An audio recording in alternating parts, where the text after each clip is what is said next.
আসসালামু আলাইকুম। কেমন আছেন সবাই? আশা করি সবাই ভালো আছেন, সুস্থ আছেন। তো আল্লাহর রহমতে আমরাও ভালো আছি, সুস্থ আছি। তো চলে আসলাম নতুন আরেকটা দিনে, নতুন আরেকটা ভিডিও নিয়ে। তো সকালে নাস্তা করেই আজকে দুপুরে রান্নার প্রস্তুতি নিচ্ছি এখানে। তো আজকে রান্না করব গরিবের ফ্রাইড রাইস।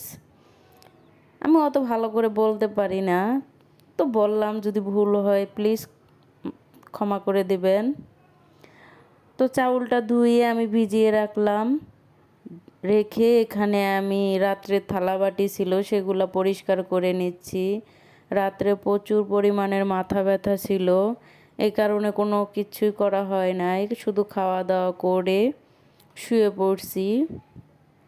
তো থালাবাটি পরিষ্কার করে নিছি। আর এটা আমার ছেলের খেলনা রাখার ঝুড়ি ছিল, তো এখন খেলনা রাখি গাবলার ভিতরে। তো ওই ঝুড়িটা আমি এখন থালাবাটি ধুয়ে পানি ঝরাইতে কাজে লাগাইছি। তো কেমন হয়েছে আইডিয়াটা অবশ্যই বলবেন। তো এই তো থালাবাটিগুলো পরিষ্কার করে এখন আমি ওই ঝুড়িতে পানি ঝরাইতে দিয়ে দিচ্ছি।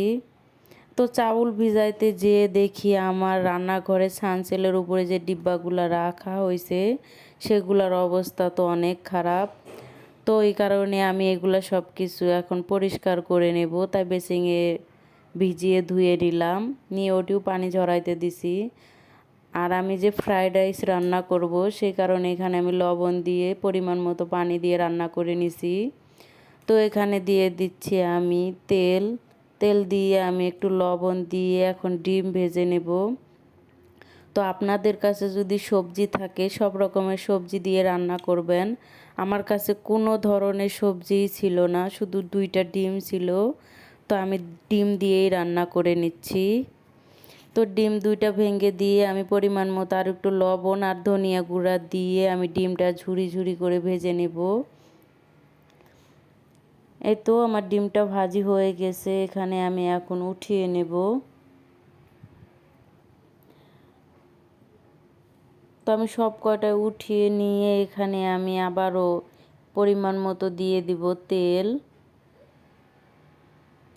দিয়ে আমি এখানে 2টা সাদা গোটা, 1 ফালটি দারচিনি 2 টুকরা করে দিয়ে আর একটা তেজপাতা টুকরা করে দিয়ে দিলাম। যেহেতু ডিম, এই কারণে গন্ধ যাতে না আসে এই কারণে আমি দিলাম। দিয়ে এখানে আমি পেঁয়াজ আর কাঁচামরিচটা আগে থেকেই কেটে রাখছি। আর এই তো দেখেন আমার ভাতটা কি ঝরঝরা হয়েছে।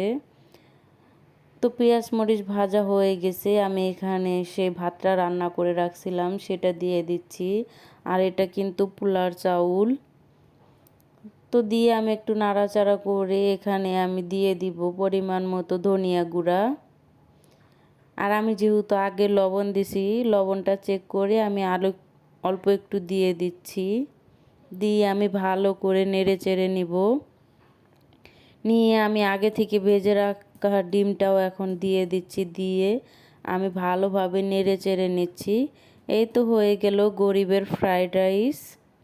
তো এই তো আমি এখানে একটা পেঁয়াজ কেটে নিছি আর 1 টুকরা লেবু নিছি, শসা ছিল না, হলে আরও ভালো হইতো। তো খাবারটা কিন্তু আসলে অনেক মজা।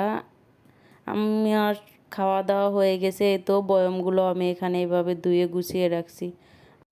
তো সবাই ভালো থাকবেন, আল্লাহ হাফেজ।